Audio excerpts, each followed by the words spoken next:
et bon matin, comme disent nos amis canadiens. C'est devant un petit café tout léger que je te souhaite la bienvenue dans cette nouvelle vidéo. Et aujourd'hui, c'est le deuxième jour de repos et de convalescence pour moi. Et le soleil est toujours au rendez-vous. Et aujourd'hui, eh bien, on va se consacrer entièrement à nous, c'est-à-dire après avoir fait tout ce qu'on avait à faire hier, aujourd'hui on va pouvoir profiter, se reposer, aller un peu au bord de la piscine, marcher un peu, tout doucement. Et aujourd'hui, je vais te parler dans cette vidéo, entre autres, hein, bien sûr, je vais te parler de plein de choses, mais je vais te parler de mon expérience d'hospitalisation en Italie et plus particulièrement de l'utilité ou pas de la carte européenne d'assurance maladie. Savoir si c'est nécessaire d'en avoir une quand tu pars à l'étranger. Enfin voilà, je vais tout te raconter par rapport à ma propre expérience. Et puis j'espère que cette vidéo va te plaire. Et moi, je termine mon petit café. Donc, sois le bienvenu.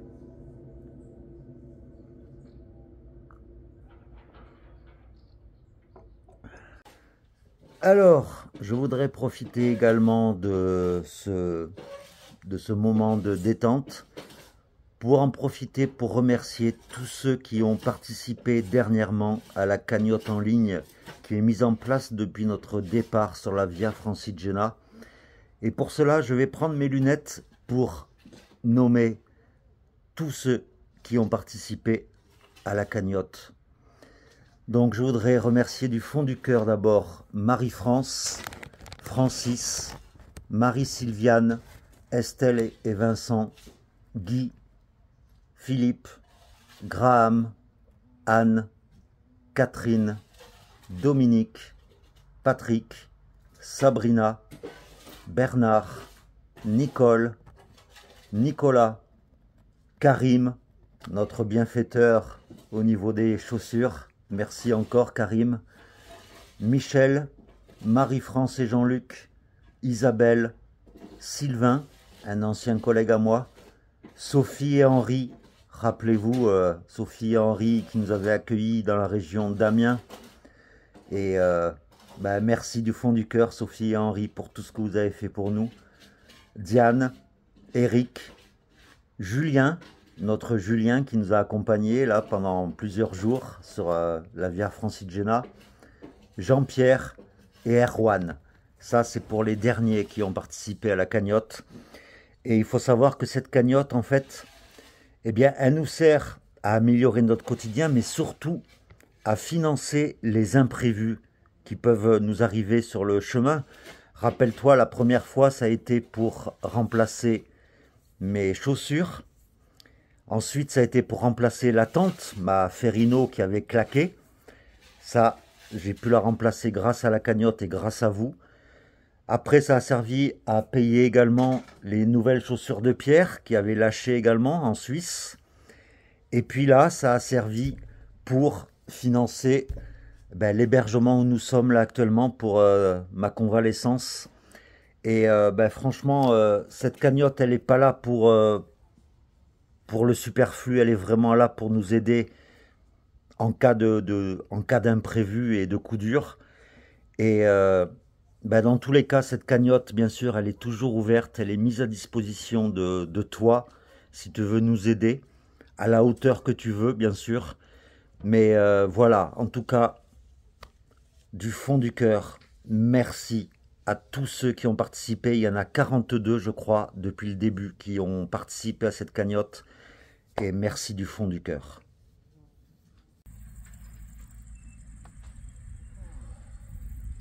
Une belle vue sur toute la vallée qui nous entoure.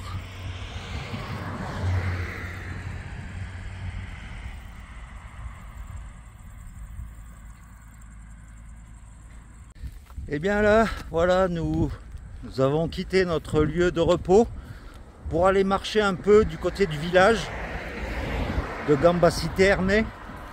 Et on va aller voir un peu les petites églises qu'il y a dans le village. Et puis voilà, on marche vraiment tranquille. C'est juste pour pas que le corps se ramollisse de trop, pour que quand nous repartirons sur le chemin, que notre corps soit, enfin surtout le mien, soit vraiment au top quoi. Donc là il fait bon, il fait soleil, et je t'emmène avec moi alors. Et voilà la petite place du village de Gambasiterme.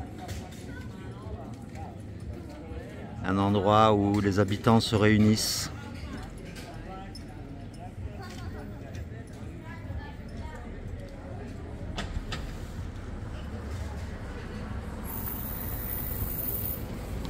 Avec des façades colorées, c'est très joli.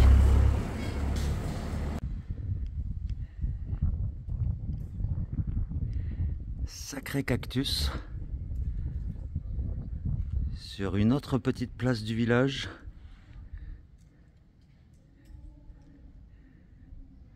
C'est très joli.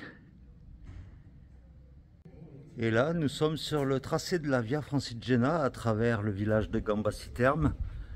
Mais nous le prenons à l'envers, puisque là, nous allons, nous visitons le village et donc en fait, nous passons par le chemin dans l'autre sens.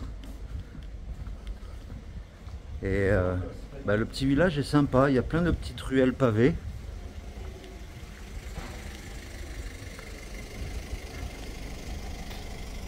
Avec toujours un beau point de vue.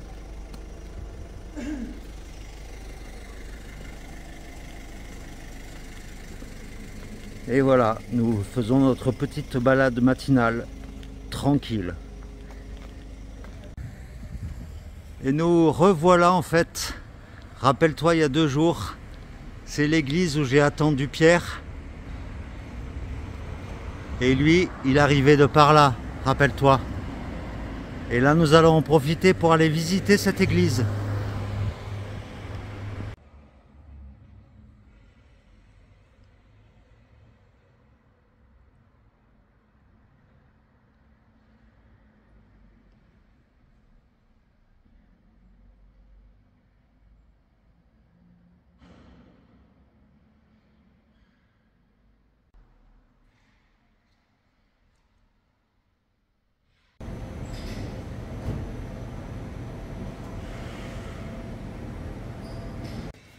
Alors, comme je te l'avais promis, justement, je voulais te parler un peu de mon expérience à l'hôpital, mais surtout par rapport à la carte européenne d'assurance maladie.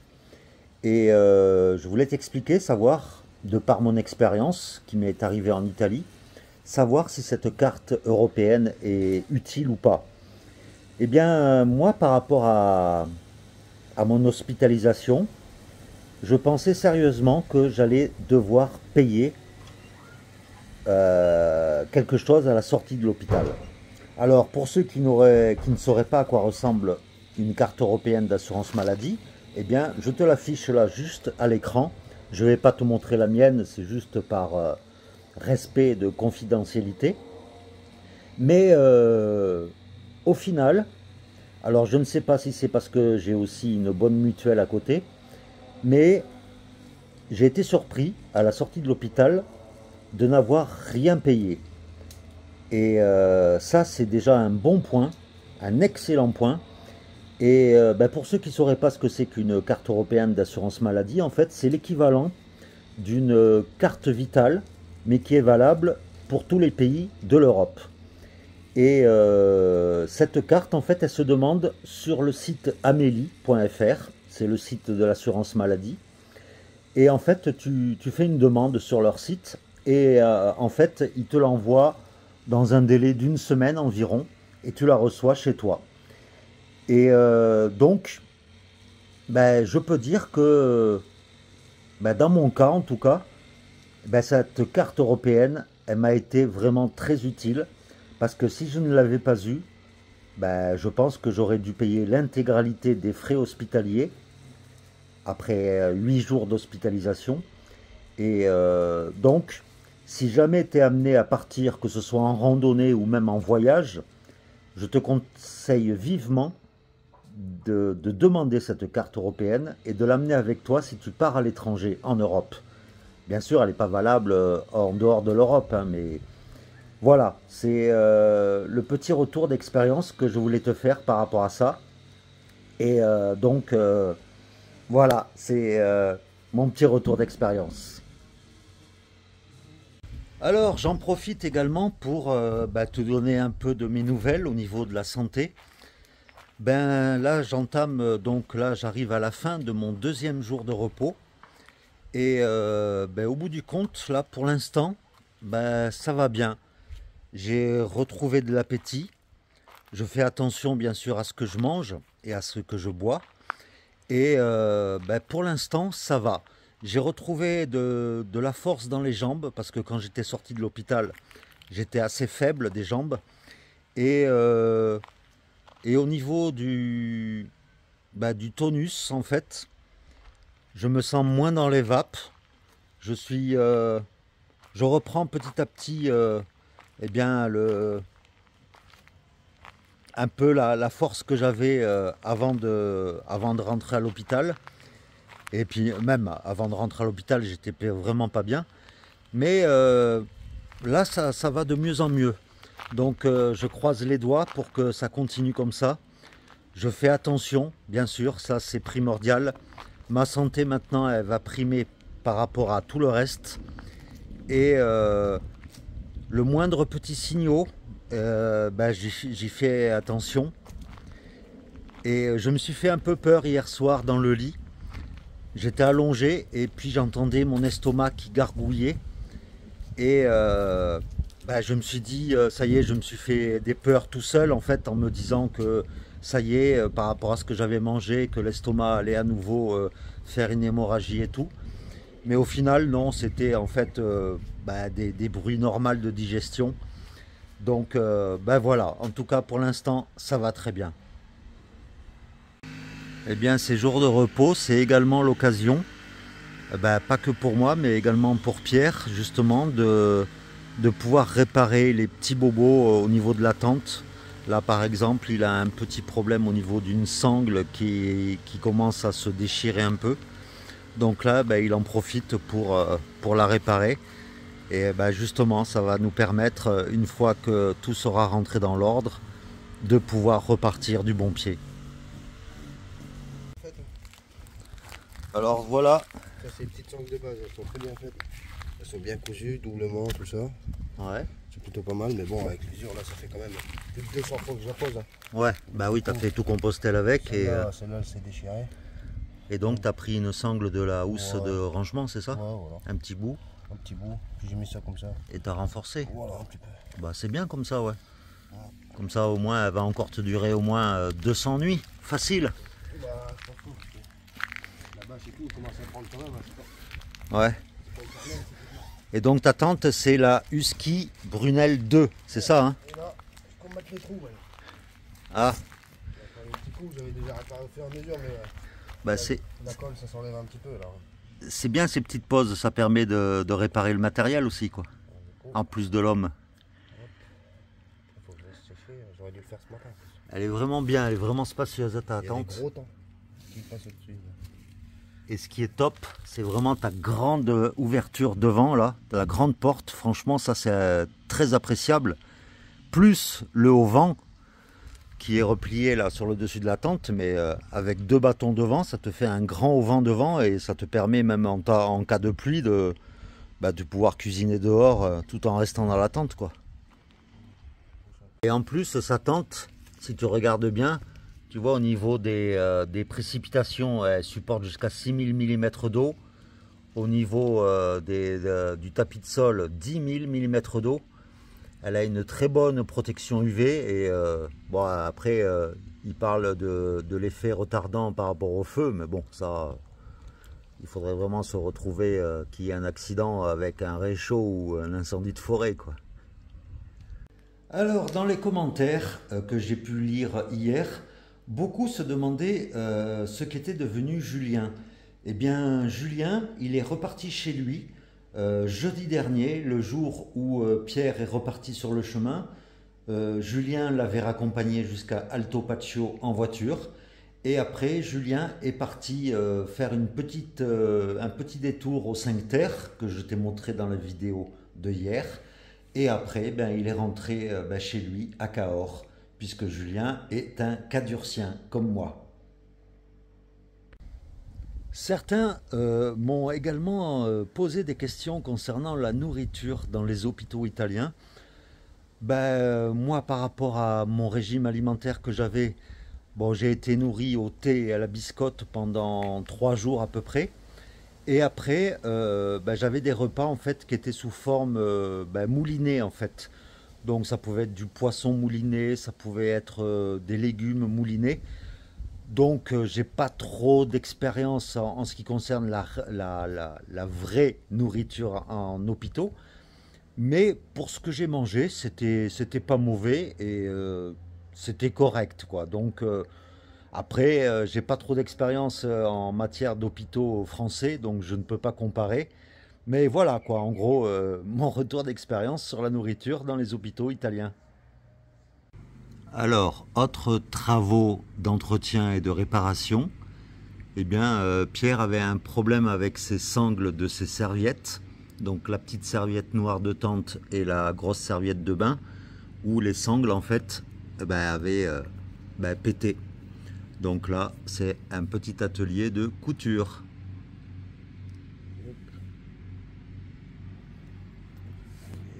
L'homme a tout faire. Et voilà. Mieux que l'original. Voilà le résultat. Ça sera encore plus solide que l'original. Suivant. Allez, on continue. Atelier couture. Eh oui, comme tu peux le voir, il fait nuit. Et nous allons pas tarder à aller nous coucher. Donc là, j'ai l'ombre du téléphone. Voilà, là c'est mieux. Donc j'espère que cette vidéo t'aura plu. Et puis, je te rappelle que le live dont je t'avais parlé, il aura lieu donc mercredi, là, qui arrive. Donc, j'espère que tu seras au rendez-vous. Voilà, Pierre et moi, Pierre qui est là-bas. Eh bien, on te souhaite une bonne journée. Et puis, on te dit à demain pour de nouvelles aventures, alors. Ok? Allez, ciao, à demain.